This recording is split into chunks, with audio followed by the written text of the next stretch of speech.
Eu fico muito feliz em te receber mais uma vez aqui no canal Escândalo da Cruz. Nós estamos estudando o Evangelho de Marcos e hoje nós vamos abordar única e exclusivamente o verso 14 do capítulo 1. Eu sou o Pierre Elcanfor, é um prazer recebê-lo. Segura aí que lá vai pedrada.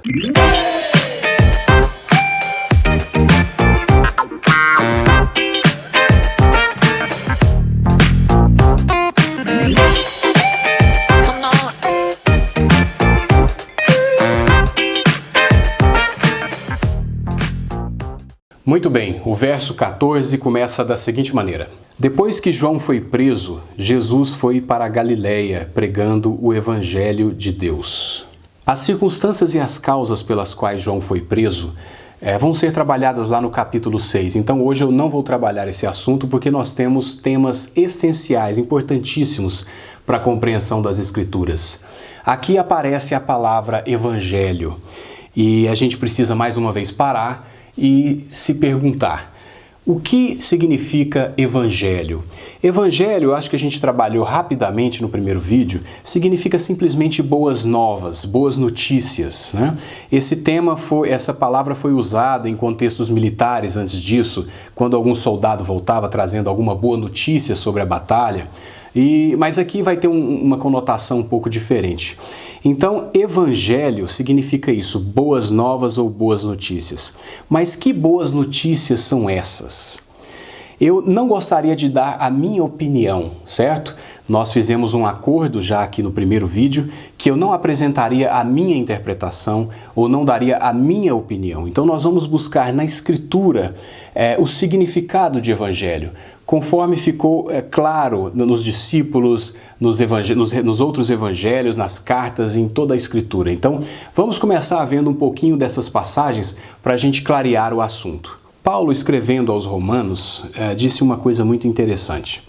Porque não me envergonho do Evangelho, pois é o poder de Deus para a salvação de todo aquele que crê. E temos uma outra referência a essa boa notícia, que está lá em 2 Coríntios, diz o seguinte, pois Deus estava em Cristo, reconciliando consigo mesmo o mundo, não levando em conta as transgressões dos homens, e nos encarregou da mensagem da reconciliação. Bom, então dos dois elementos que já lemos aqui, das duas referências que nós tivemos até então sobre o Evangelho, nós podemos entender o seguinte.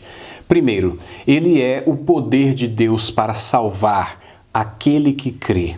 Segundo, essa salvação se dá na pessoa e na obra de Cristo. Podemos dizer que Cristo, o evento de Cristo, é o Evangelho em si.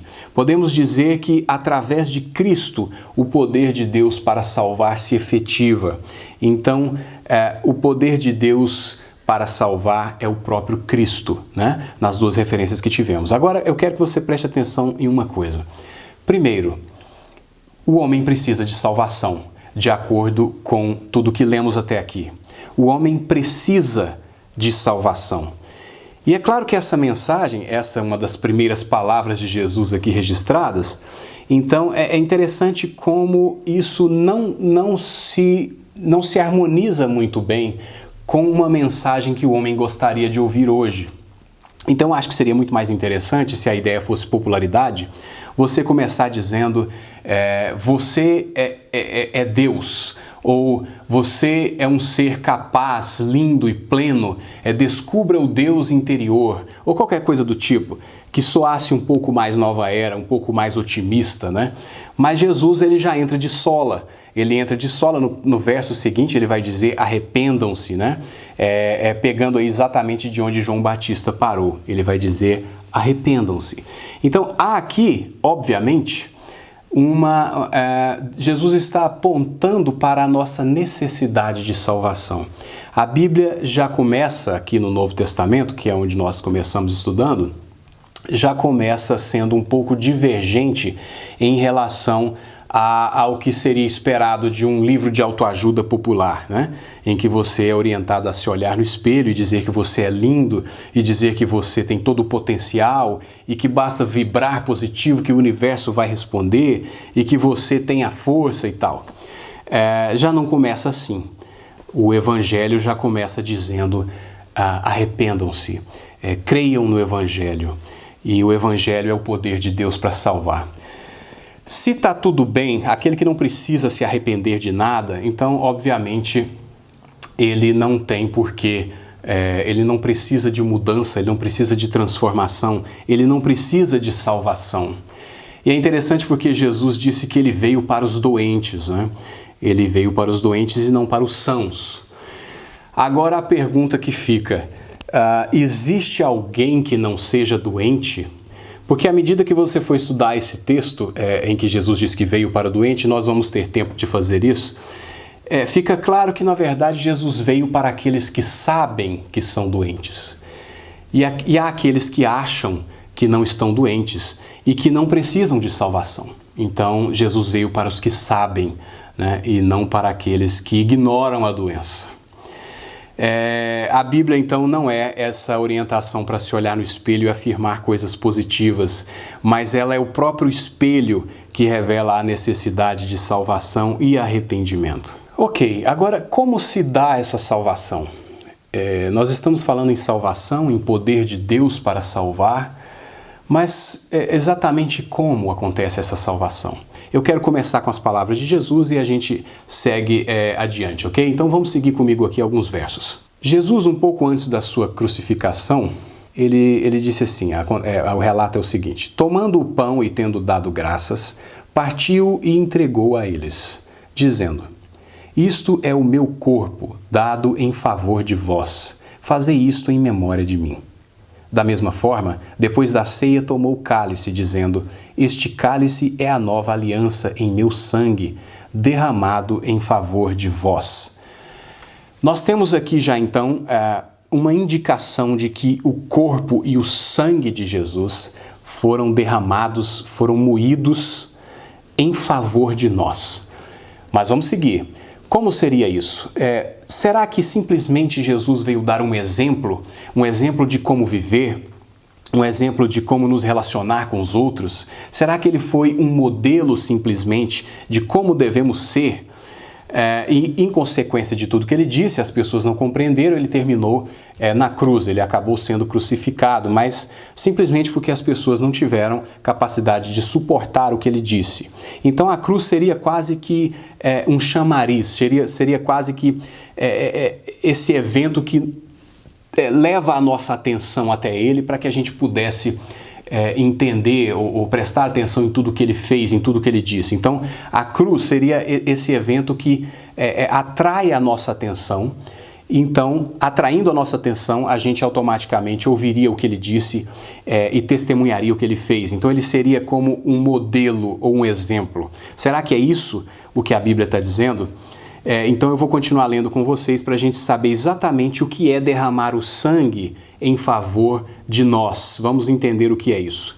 O apóstolo João, um dos apóstolos aí mais próximos de Jesus, ele disse o seguinte em sua primeira carta: ele é a propiciação pelos nossos pecados, e não somente pelos nossos, mas também pelos pecados de todo o mundo. Antes de analisarmos o verso que nós acabamos de ler, eu gostaria de esclarecer um termo que é muito mal entendido hoje em dia, que é o pecado.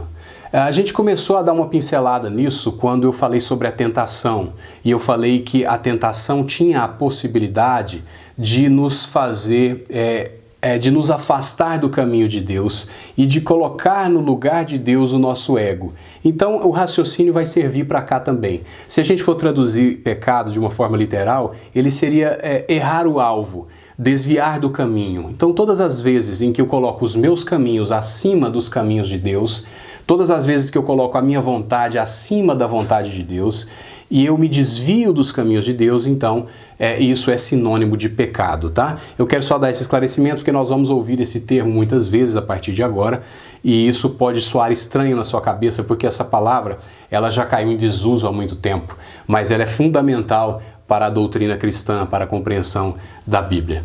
As doutrinas e filosofias mais modernas que tentam ser um pouco mais palatáveis, né?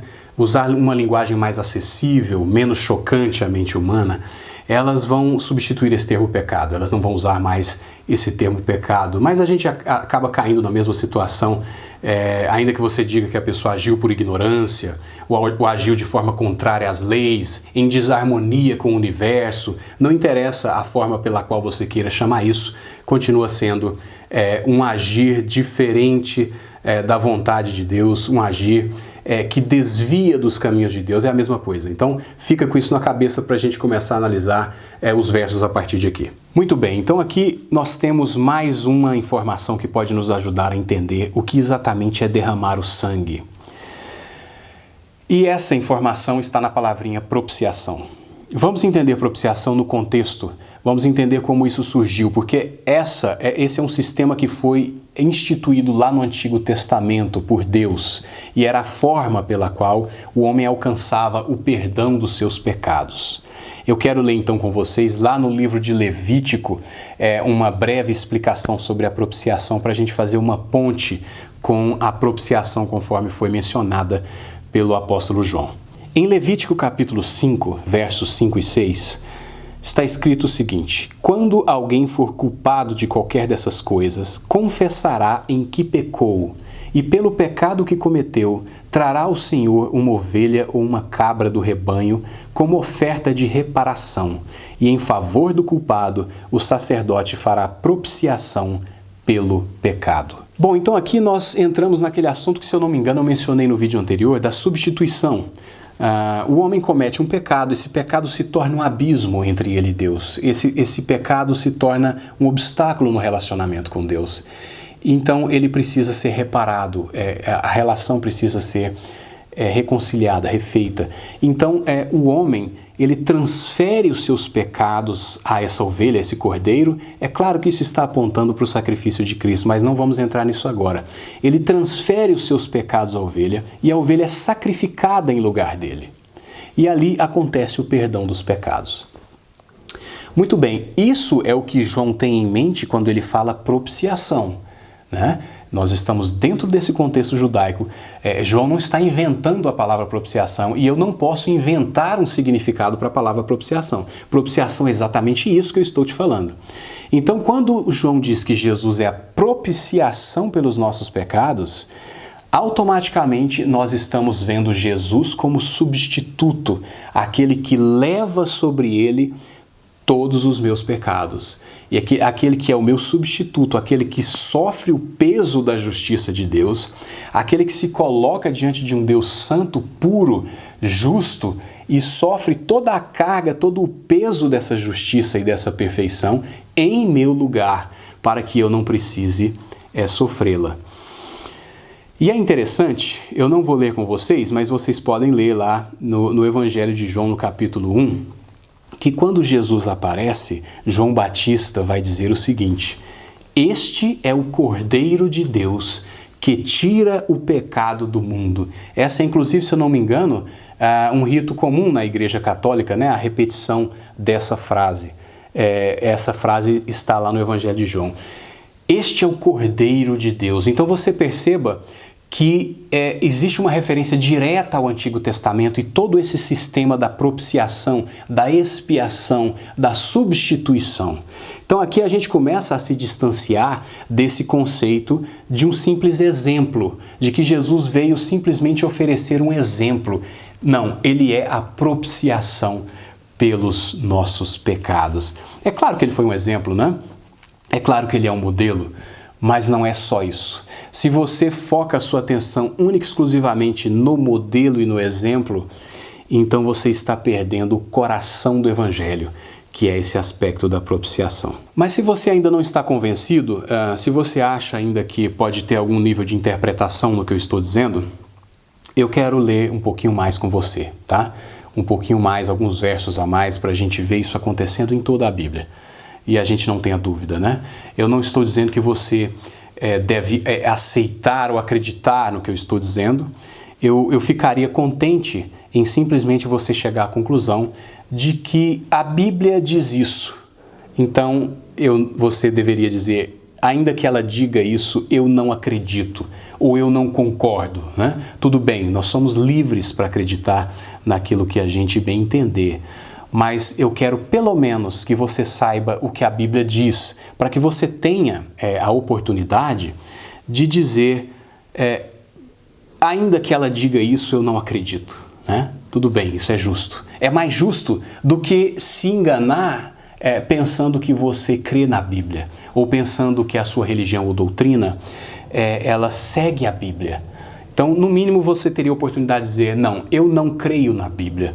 E você estaria fazendo isso com de posse da sua consciência e com conhecimento e não por ignorância. Muito bem, vamos ler mais um pouquinho. Veja essa passagem em Romanos capítulo 3.